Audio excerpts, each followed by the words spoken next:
और भविष्य आज हमारे सामने है।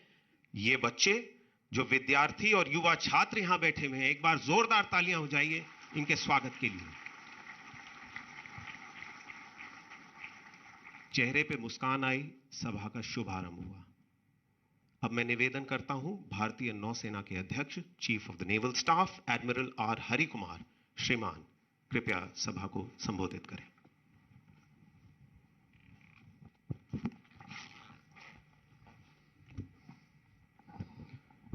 माननीय प्रधानमंत्री श्री नरेंद्र मोदी जी, माननीय रक्षा मंत्री Shri Rajnath Singh ji, national security adviser Shri Ajit Doval ji, माननीय रक्षा राज्य मंत्री Shri Ajay Bhatt ji, chief of air staff, रक्षा सचिव, president SIDM, former chief of naval staff admiral KV Singh, veterans, captains of industry, flag officers, distinguished guests, members of media, देवियों सज्जनों, आज भारतीय नौसेना के प्रथम नेवल इनोवेशन और इंडिजिनाइजेशन सेमिनार स्वावलंबन में माननीय प्रधानमंत्री श्री नरेंद्र मोदी जी का मुख्य अतिथि के रूप में यहाँ उपस्थित होना हम सबके लिए बहुत गर्व और सम्मान की बात है।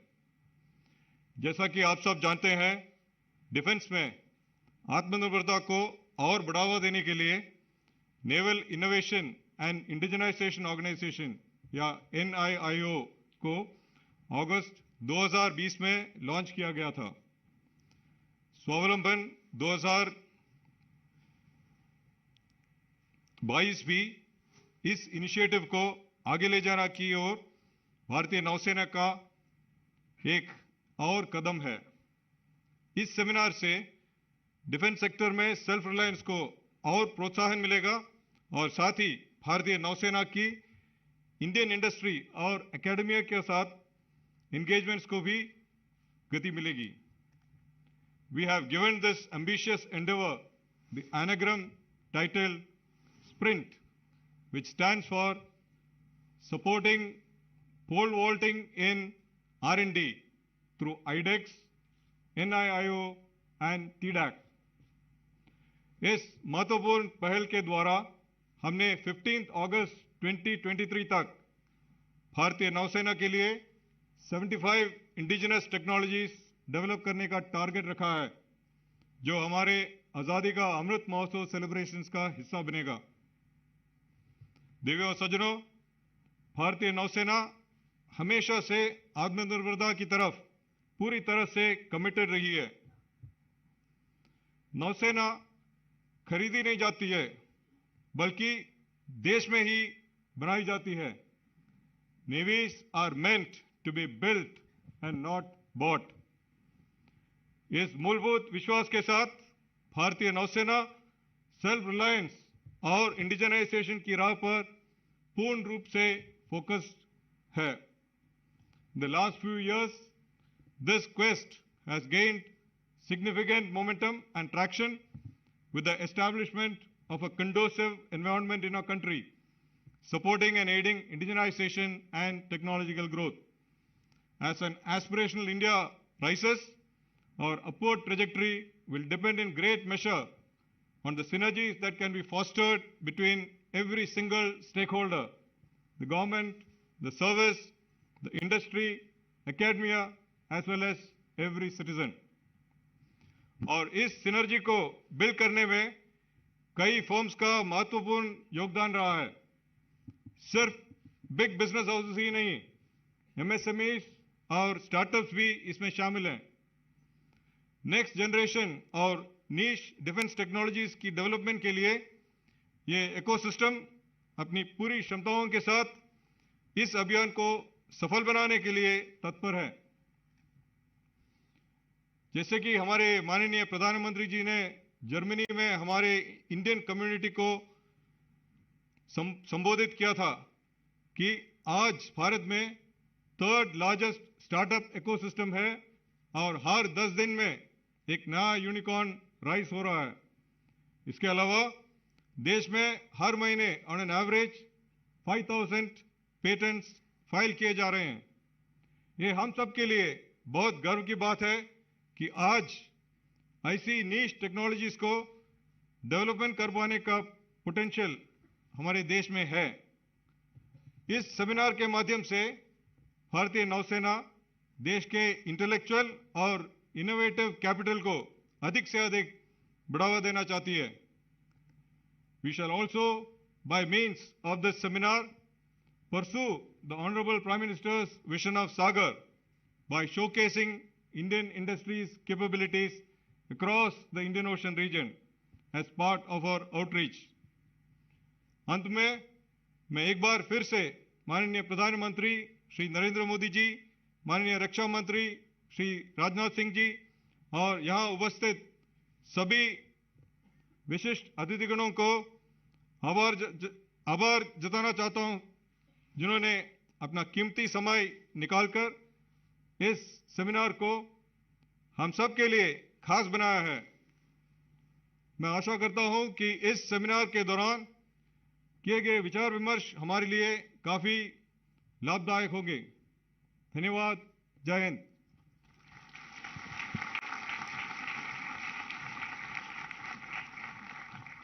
अब मैं निवेदन करता हूं माननीय रक्षा मंत्री श्री राजनाथ सिंह जी से।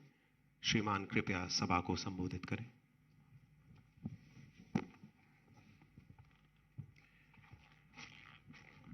भारत के यशस्वी प्रधानमंत्री आदरणीय नरेंद्र मोदी जी, मेरे सहयोगी रक्षा राज्य मंत्री Shri Ajay Bhatt ji, admiral R Hari Kumar, chief of naval staff doctor Ajay Kumar, defence secretary vice admiral SN.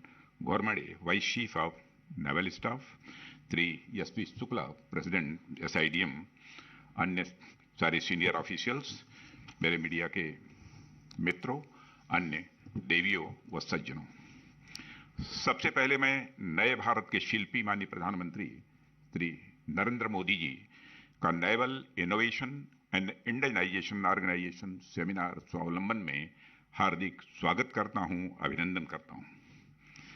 आज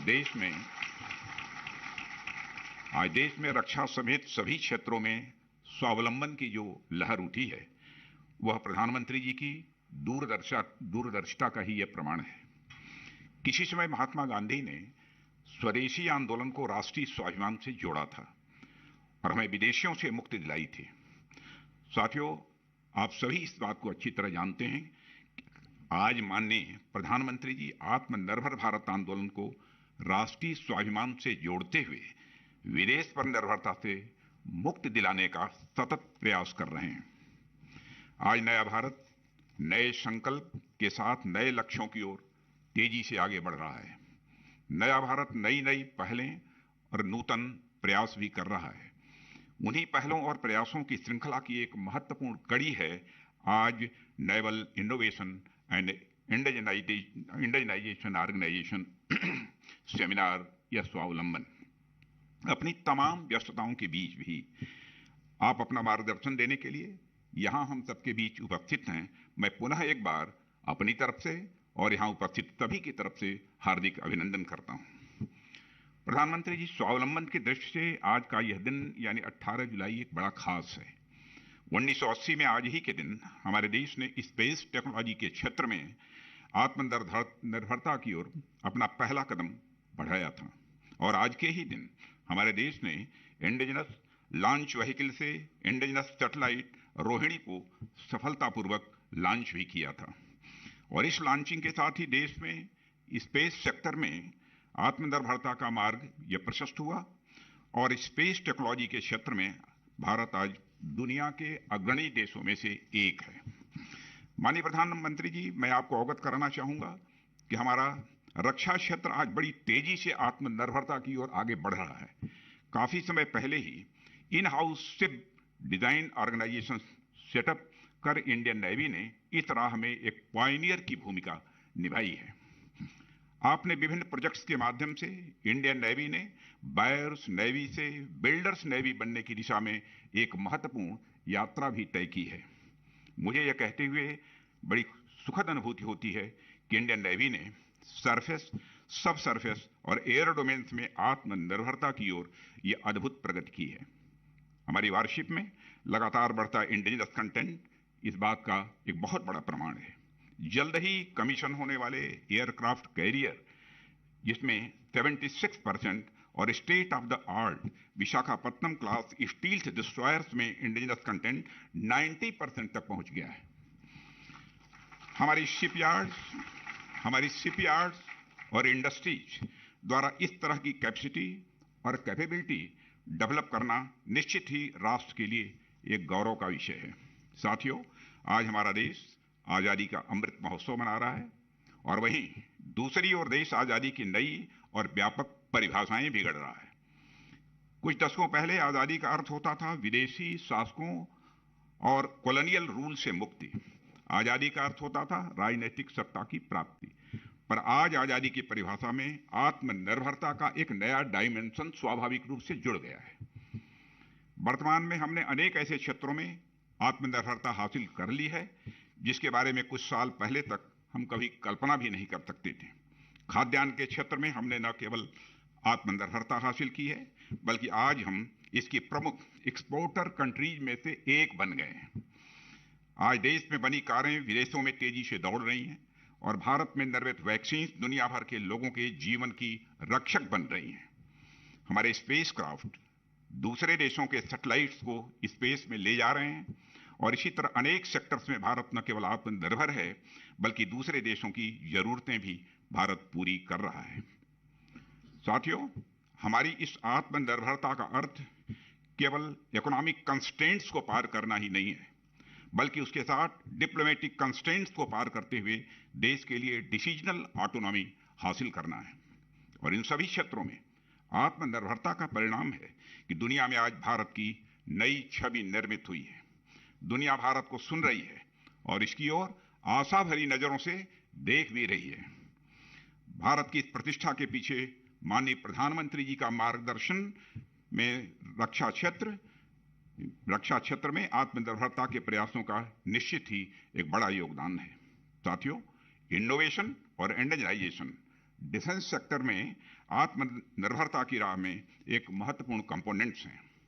यह दो ऐसे पिलर्स हैं जो हमारी arm forces, industry, research and development establishments और एकेडमिया आदि के बीच भारत की ग्रोथ और प्रॉस्पेरिटी के लिए सहयोग और समन्वय की यह राह प्रशस्त करते हैं।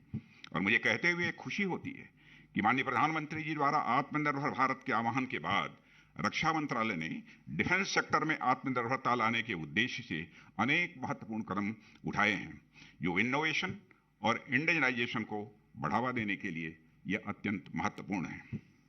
आज का यह सेमिनार भी रक्षा मंत्रालय द्वारा किए जा रहे प्रयासों का एक महत्वपूर्ण उदाहरण है।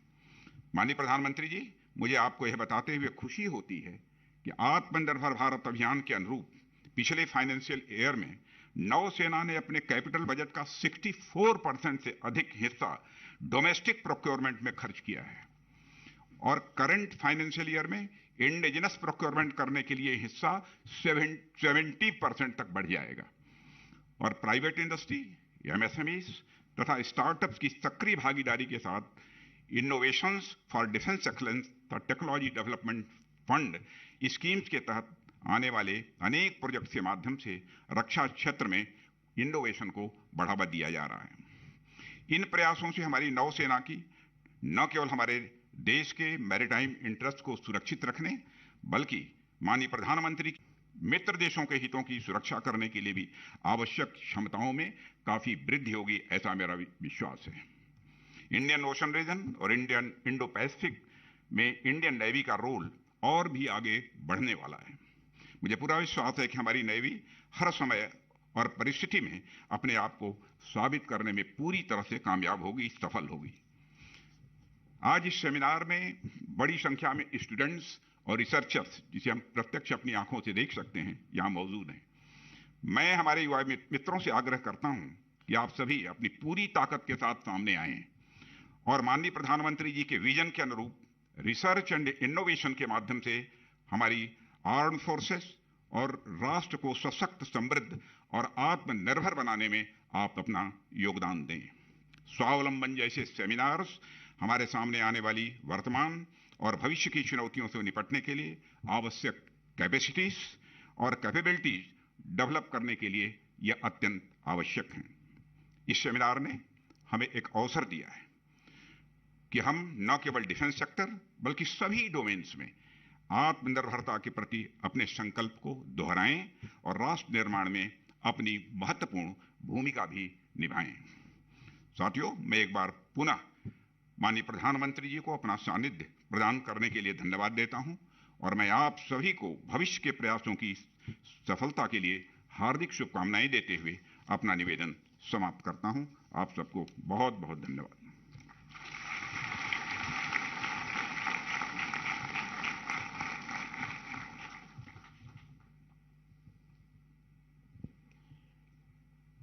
देवियों और सज्जनों,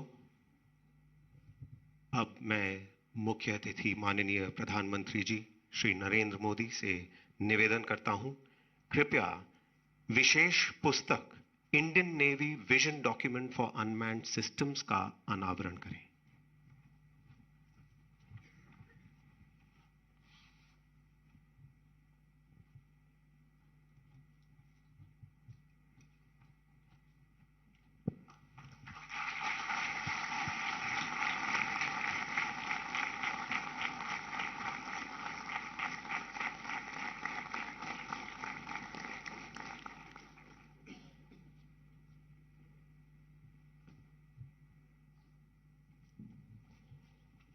और अब माननीय प्रधानमंत्री श्री नरेंद्र मोदी जी से निवेदन है, कृपया स्प्रिंट चैलेंजेस का अनावरण करें।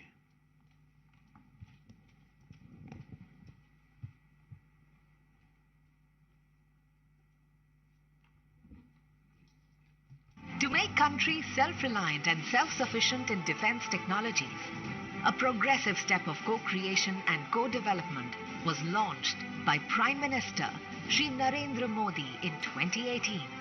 Innovations for Defense Excellence under the aegis of Department of Defense Production, Ministry of Defense, a game changer in the defense ecosystem with the objective of fostering innovation and incorporating cutting-edge technologies in the armed forces. It will set up defense innovation hubs throughout the country to provide necessary incubation and infrastructure support to the startups in defense area. In the last 4 years, 123 challenges have been hosted through DISC and Prime. More than 500 ideas have been shortlisted, and more than rupees 250 crore worth of projects have been allocated, and procurement of 14 items worth over rupees 400 crore has been cleared. To further accelerate induction of indigenous technologies and mark the event of Azadi Ka Amrit Mahotsav, IDEX has collaborated with Naval Innovation and Indigenization Organization, NIIO, to launch 75 challenges. NIIO has been set up by Indian Navy with the vision to create three-dimensional technology-enabled and network Blue Water Navy to safeguard India's maritime interests. Prime Minister Shri Narendra Modi is launching first of its kind DISC Sprint, supporting pole vaulting and R&D through IDEX, NIIO and TDAC. With 75 challenges under DISC 7 Sprint, grants up to rupees 1.5 crore. IDEX Prime Sprint, grants up to rupees 10 crore. Inviting innovators, startups and MSMEs. These challenges span across a wide range of advanced technology domains, including artificial intelligence, secure communication systems, big data analytics, unmanned autonomous systems, advanced imaging, smart weapons, navigation system, system engineering, and other next-gen technologies, accelerating towards Atmanirbhar Bharat.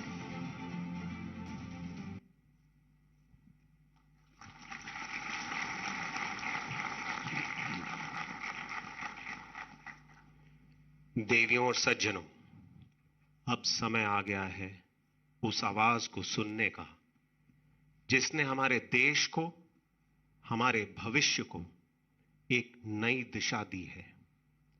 पूरे देश में समस्त भारतवासियों के दिल में आत्मविश्वास, प्रेरणा और संकल्प की भावना जागृत कर हम सबको एक लक्ष्य दिया है, आत्मनिर्भर भारत। जोरदार तालियों के साथ स्वागत कीजिए माननीय प्रधानमंत्री श्री नरेंद्र मोदी।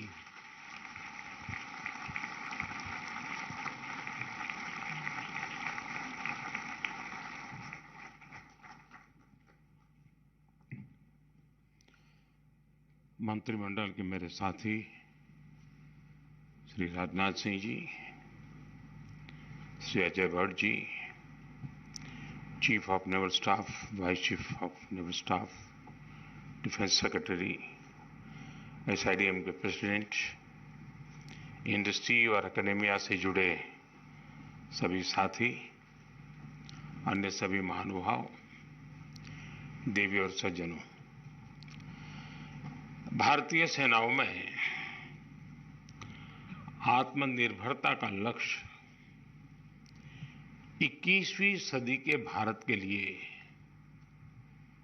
बहुत जरूरी है, बहुत अनिवार्य है। आत्मनिर्भर नौसेना के लिए पहले स्वावलंबन सेमिनार का आयोजन होना, मैं समझता हूं ये अपने आप में एक बहुत बड़ी अहम बात है और एक अहम कदम है। और इसके लिए आप सभी का बहुत बहुत अभिनंदन करता हूं। आप सबको अनेक अनेक शुभकामनाएं देता हूं। साथियों, सैन्य तैयारियों में और खास करके नेवी में जॉइंट एक्सरसाइज, इसकी एक बहुत बड़ी भूमिका होती है। ये सेमिनार भी एक प्रकार की जॉइंट एक्सरसाइज है।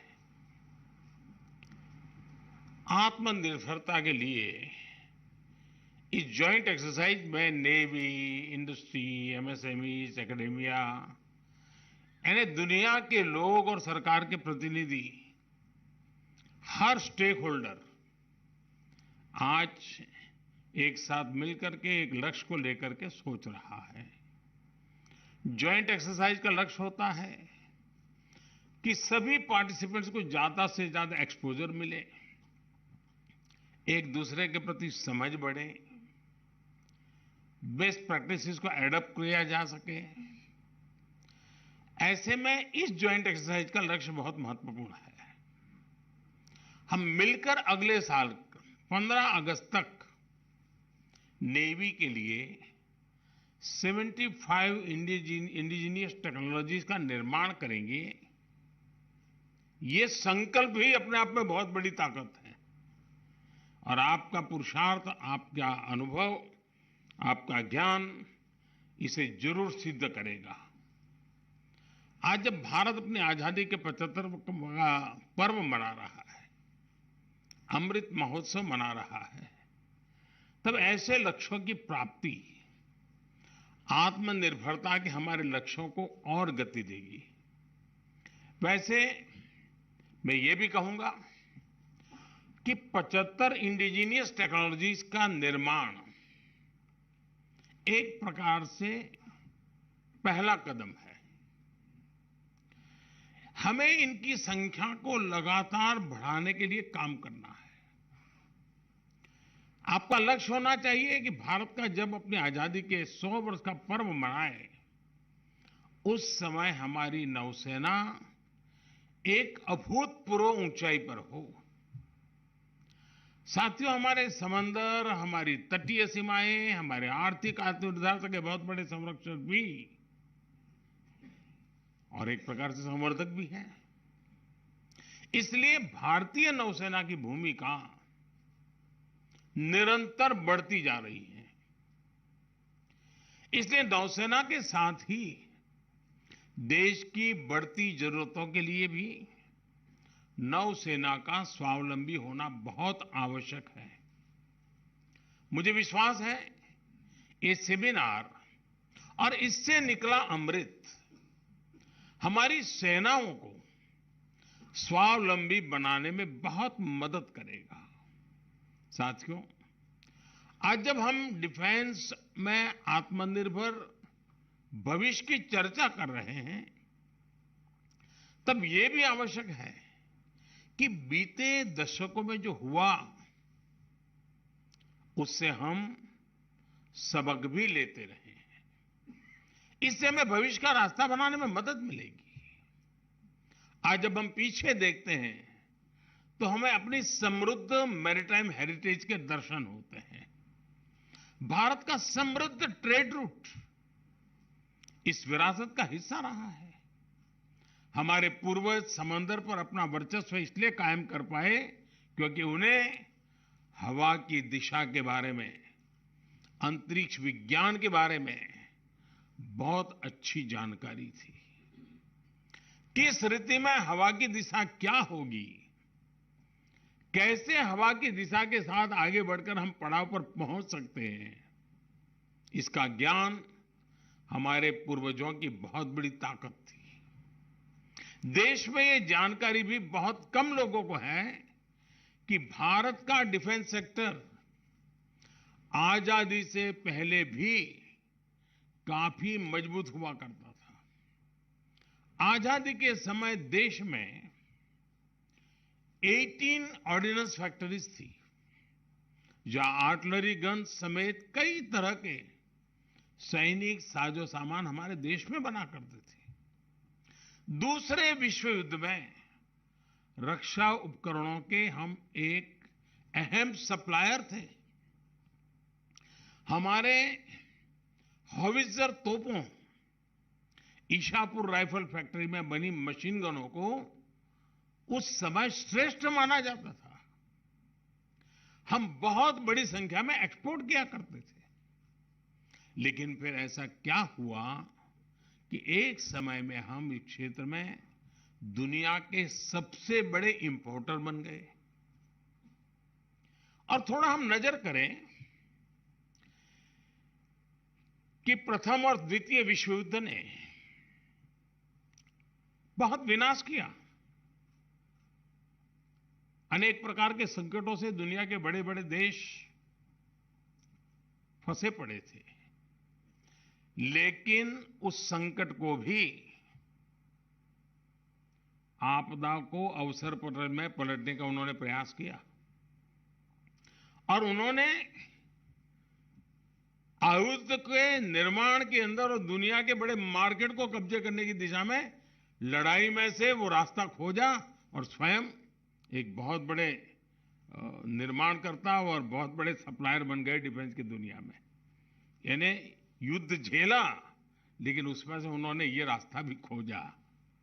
हमने भी कोरोना काल में इतना बड़ा संकट आया, हम बहुत एकदम से बहुत नीचे की पायरी पर थे, सारी व्यवस्थाएं नहीं थी, पीपीई किट नहीं थे हमारे पास, वैक्सीन की तो हम कल्पना नहीं कर सकते थे। लेकिन जैसे प्रथम विश्व युद्ध और द्वितीय विश्व युद्ध में से दुनिया के उन देशों ने बहुत बड़ी शस्त्र शक्ति बनने की दिशा में रास्ता खोज लिया, भारत ने इस कोरोना कालखंड में इसी बुद्धिमत्ता से वैज्ञानिक धरातल पर वैक्सीन खोजना हो, बाकी इक्विपमेंट बनाना, हर चीज में पहले कभी नहीं हुआ वो सारे काम कर दिए। मैं उदाहरण इसलिए दे रहा हूं कि हमारे पास सामर्थ्य है, हमारे पास टैलेंट नहीं है, ऐसा नहीं है जी। और ये भी बुद्धिमानी नहीं है कि दुनिया में 10 लोगों के पास जिस प्रकार के औजार हैं वही औजार लेकर के मैं मेरे जवान को मैदान में उतार दूं। हो सकता है कि उसकी टैलेंट अच्छी होगी, ट्रेनिंग अच्छी होगी, तो उस औजार का शायद ज्यादा अच्छा उपयोग करके निकल जाएगा। लेकिन मैं कब तक ये रिस्क लेता रहूंगा? जो औजार, जो हथियार उसके हाथ में है, वैसा ही हथियार लेके मेरा नौजवान क्यों जाएगा? उसके पास वो होगा जो उसने सोचा तक नहीं होगा। वो समझे उसके पहले तो उसका खात्मा हो जाएगा। ये मिजाज सिर्फ फौजियों को तैयार करने के लिए नहीं है, ये मिजाज उसके हाथ में कौन से हथियार है उस पर भी डिपेंड करता है। और इसलिए आत्मनिर्भर भारत ये सिर्फ एक आर्थिक गतिविधि नहीं है दोस्तों। और इसलिए हमें पूरी तरह इसमें बदलाव की जरूरत है। साथियों, आजादी के बाद के पहले 1.5 दशक में हमने नई फैक्ट्रियां तो बनाई नहीं, पुरानी फैक्ट्रियां भी अपनी क्षमता खोती गई। 1962 के युद्ध के बाद मजबूरी में नीतियों में कुछ बदलाव हुआ और अपनी ऑर्डिनेंस फैक्ट्रियों को बढ़ाने पर काम शुरू हुआ। लेकिन इसमें भी रिसर्च, इनोवेशन और डेवलपमेंट पर बल नहीं दिया गया। दुनिया उस समय नई टेक्नोलॉजी, नए इनोवेशन के लिए प्राइवेट सेक्टर पर भरोसा कर रही थी, लेकिन दुर्भाग्य से रक्षा क्षेत्र को एक सीमित सरकारी संसाधनों, सरकारी सोच के दायरे में ही रखा गया। मैं गुजरात से आता हूं। अहमदाबाद मेरा लंबे अरसे तक कार्यक्षेत्र रहा। किसी जमाने में आप में से कईयों ने गुजरात में समुद्री तट पर काम किया होगा। बड़ी बड़ी चिमनियां और मील का उद्योग और मैनचेस्टर ऑफ इंडिया, इस प्रकार की उसकी पहचान।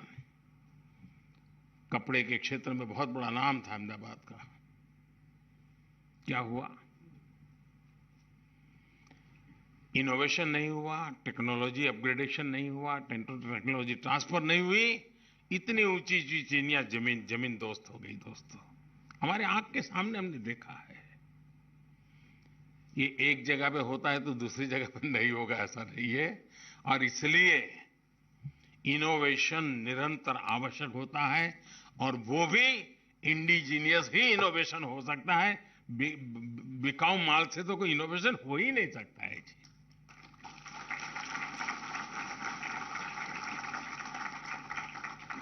हमारे युवाओं के लिए विदेशों में तो अवसर है, लेकिन देश से अवसर बहुत सीमित थे। परिणाम यह हुआ कि कभी दुनिया की अग्रणी सैन्य ताकत रही भारतीय सेना को राइफल जैसे सामान्य अस्त्र तक के लिए विदेशों पर निर्भर रहना पड़ा, और फिर आदत हो गई। एक बार एक मोबाइल फोन की आदत हो जाती तो फिर कोई कितना ही कहेगा हिंदुस्तान का बहुत अच्छा है, लेकिन मन करता है यार छोड़ो, वही ठीक रहेगा। वो आदत हो गई है। उस आदत को बाहर निकालना तो एक प्रकार से मनोवैज्ञानिक सेमिनार भी करना पड़ेगा। सारी मुसीबत मनोवैज्ञानिक है जी। एक बार मनोवैज्ञानिक लोगों को बुला करके सेमिनार कीजिए कि भारतीय चीजों का मोह कैसे छूट सकता है। जैसे ड्रग एडिक्ट को ड्रग से छुड़ाने के लिए ट्रेनिंग करते हैं ना, वैसे ये भी ट्रेनिंग जरूरी है हमारे यहाँ। अपने में आत्मविश्वास होगा तो अपने हाथ में जो हथियार है उसके सामर्थ्य को हम बढ़ा सकते हैं, और हमारा हथियार उस सामर्थ्य को पैदा कर सकता है। दोस्तों, साथियों, मुश्किल ये भी थी कि उस समय डिफेंस से जुड़े ज्यादातर सौदे सवालों में घिरते गए। सारी लॉबी अगर उसका लिया तो ये लॉबी मैदान में उतरती थी, इसका लिया तो ये लॉबी उतरती थी, और फिर पॉलिटिशियन पे गाली देना तो बहुत सरल बात हो गई हमारे देश में। तो फिर 2-2, 4-4 साल तक वही चीज चलती रही। इसका नतीजा ये हुआ कि सेनाओं को आधुनिक हथियारों, उपकरणों के लिए दशकों इंतजार करना पड़ा।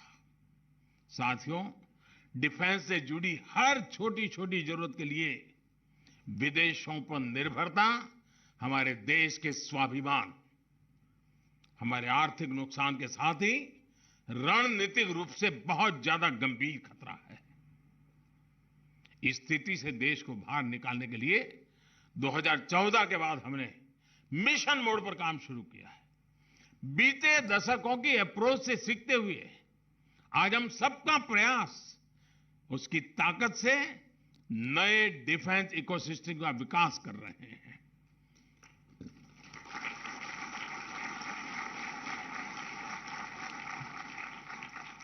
आज डिफेंस R&D को प्राइवेट सेक्टर, एकेडेमिया, MSMEs और स्टार्टअप्स के लिए खोल दिया गया है।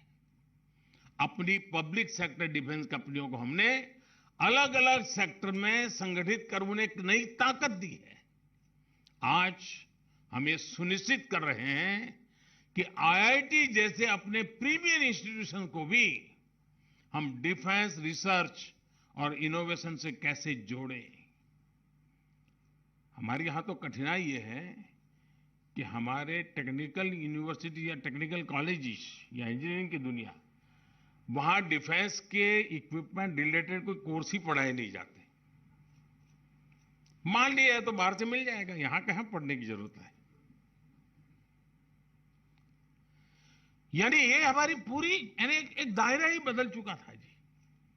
इसमें हमने लगातार बदलाव लाने की कोशिश की है।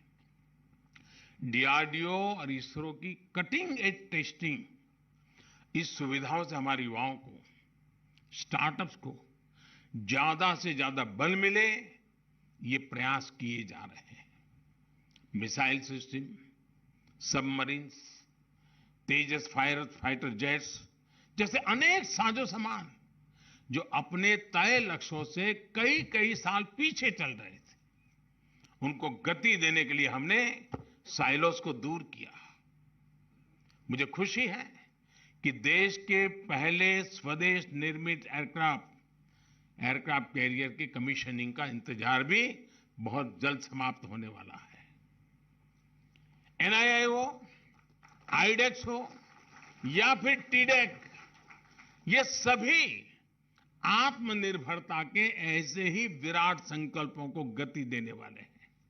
साथियों, बीते 8 वर्षों में हमने सिर्फ डिफेंस का बजट ही नहीं बढ़ाया है, ये बजट देश में ही डिफेंस मैन्युफैक्चरिंग इकोसिस्टम के विकास में भी काम आए, ये भी सुनिश्चित किया है।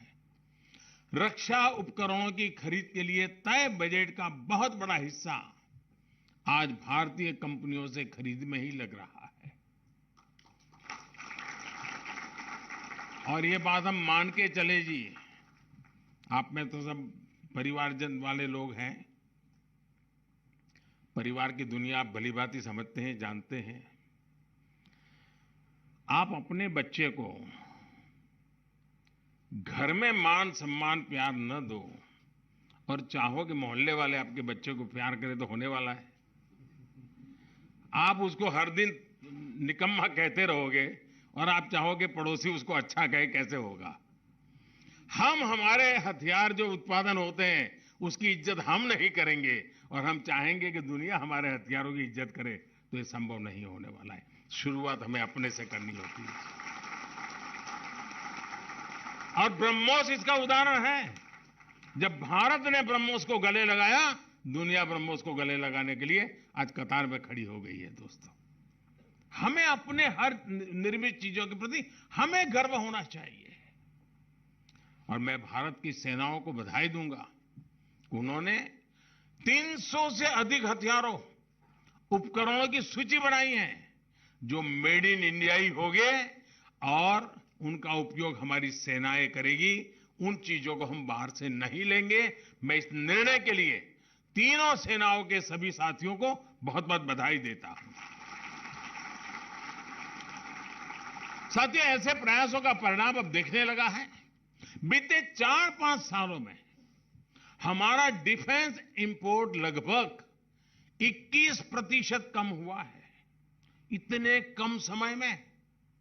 और ये नहीं कि हमने पैसे बचाने के लिए कम किया है, हमने हमारे यहां उसका ऑल्टरनेट दिया है। आज हम सबसे बड़े डिफेंस इंपोर्टर के बजाय एक बड़े एक्सपोर्टर की तरह तेजी से आगे बढ़ रहे हैं।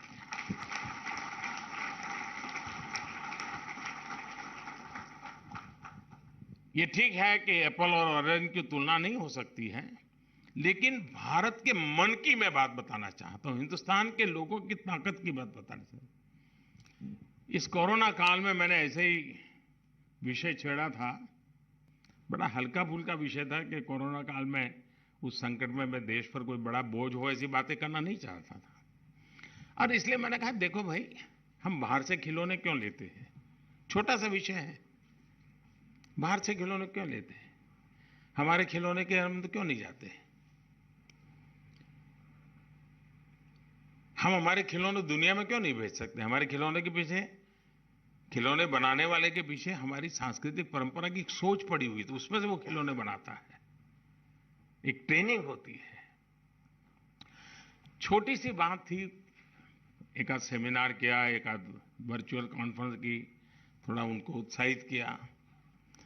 आप हैरान हो जाएंगे इतने कम समय में जी। ये मेरे देश की ताकत देखिए, मेरे देश का स्वाभिमान देखिए, मेरे सामान्य नागरिक के मन की इच्छा देखिए था। बच्चे दूसरे को फोन करके कहते थे कि तुम्हारे घर में विदेशी खिलौना तो नहीं है ना। कोरोना के अंदर जो मुसीबतें आई उसमें से उसके अंदर ये भाव जगा था। एक बच्चा दूसरे बच्चे को फोन करके कहता था कि तेरे घर में तुम विदेशी खिलौने तो नहीं रखते हो। और परिणाम ये आया कि मेरे देश में खिलौना इंपोर्ट 70% कम हो गया 2 साल के भीतर भीतर। ये समाज का स्वभाव की ताकत देखिए, और यही देश के हमारे खिलौने बनाने वालों की ताकत देखिए कि 70% हमारा एक्सपोर्ट बढ़ गया खिलौना का, यानी 140% का फर्क आया। मेरा कहने का मतलब है, मैं कहता जानता हूं खिलौने की तुलना आपके पास जो खिलौने हैं उसके साथ ही हो सकती है।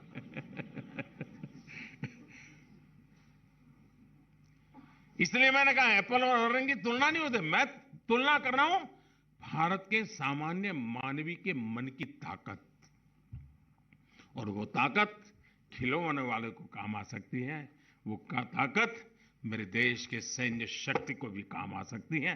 ये भरोसा मेरे देशवासियों पर हमको होना चाहिए। पिछले 8 वर्षों में हमारा डिफेंस एक्सपोर्ट 7 गुना बढ़ा है। अभी कुछ समय पहले ही हर देशवासी गर्व से भर उठा जब उसे पता चला कि पिछले साल हमारे 13,000 करोड़ रुपयों का डिफेंस एक्सपोर्ट किया है।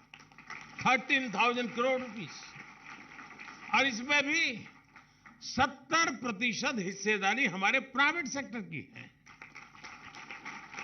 साथियों, 21वीं सदी में सेना की आधुनिकता, रक्षा के साजो सामान में आत्मनिर्भरता के साथ ही एक और पहलू पर भी ध्यान देना जरूरी है।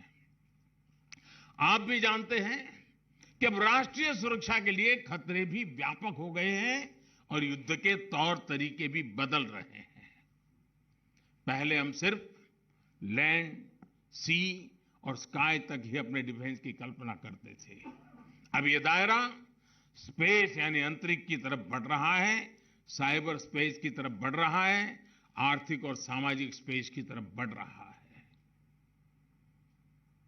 आज हर प्रकार की व्यवस्था को वेपन में कन्वर्ट किया जा रहा है। अगर रेयर अर्थ होगी उसको वेपन में कन्वर्ट करो, क्रूड ऑयल है वेपन में कन्वर्ट करो। यानी पूरा विश्व का नजरिया, तौर तरीके बदल रहे हैं। अब सामने सामने की लड़ाई से अधिक लड़ाई अदृश्य हो रही है, अधिक घातक हो रही है। अब हम अपनी रक्षा की नीति और रणनीति सिर्फ अपने अतीत को ध्यान में रखते हुए नहीं बना सकते। अब हमें फ्यूचर चैलेंजेस को एंटीसिपेट करते हुए ही आगे कदम बढ़ाने हैं। हमारे आसपास क्या हो रहा है, क्या बदलाव आ रहे हैं, भविष्य के हमारे मोर्चे क्या होने वाले हैं, उनके अनुसार हमें खुद को बदलना है। और इसमें स्वावलंबन का आपका लक्ष्य भी देश की बहुत बड़ी मदद करने वाला है। साथियों, देश की रक्षा के लिए हमें एक और अहम पक्ष पर ध्यान देना चाहिए।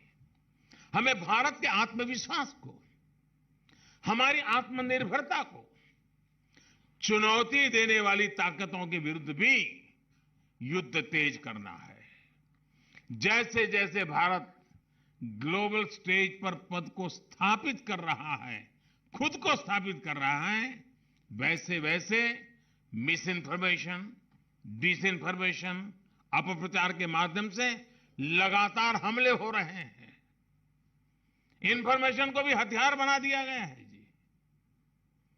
खुद पर भरोसा रखते हुए भारत के हितों को हानि पहुंचाने वाली ताकतें, चाहे देश में हो या फिर विदेश में, उनकी हर कोशिश को नाकाम करना है। राष्ट्र रक्षा अब सिर्फ सीमाओं तक सीमित नहीं है, बल्कि बहुत व्यापक है। इसलिए हर नागरिक को इसके लिए जागरूक करना ही उतना ही आवश्यक है। राष्ट्रयाम जागरयाम वयम, ये उद्घोष हमारे यहां जन जन तक पहुंचे, ये भी आवश्यक है। जैसे आत्मनिर्भर भारत के लिए हम whole of the government approach के साथ आगे बढ़ रहे हैं, वैसे ही राष्ट्र रक्षा के लिए भी whole of the nation approach समय की मांग है। भारत के कोटि कोटि जनों की यही सामूहिक राष्ट्र चेतना ही सुरक्षा और समृद्धि का सशक्त आधार है। एक बार फिर आपके इस इनिशिएटिव के लिए, इन सबको जोड़ करके आगे बढ़ने के प्रयास के लिए मैं रक्षा मंत्रालय को, हमारे डिफेंस फोर्सेस को, उनकी लीडरशिप को मैं हृदय से बहुत बहुत बधाई देता हूं। और मुझे अच्छा लगा आज कि जब मैं ये कुछ स्टॉल्स पर जाकर के आपके सारे इनोवेशन देख रहा था, तो हमारे जो नेवी के निवृत्त साथी हैं, उन्होंने भी अपना अनुभव, अपनी शक्ति, अपना समय इस इनोवेशन के काम में लगाया है, ताकि नेवी हमारी मजबूत हो, हमारे डिफेंस फोर्सेज मजबूत हो। मैं समझता हूं ये एक बड़ा उत्तम प्रयास है। इसके लिए भी जिन लोगों ने रिटायरमेंट के बाद भी इसको मिशन मोड में काम लिया है, मैं विशेष रूप से उनको भी बधाई देता हूं। और इन सबको सम्मानित करने की व्यवस्था चल रही है, इसलिए भी आप सब भी अभिनंदन के अधिकारी हैं। बहुत बहुत धन्यवाद, बहुत बहुत शुभकामनाएं।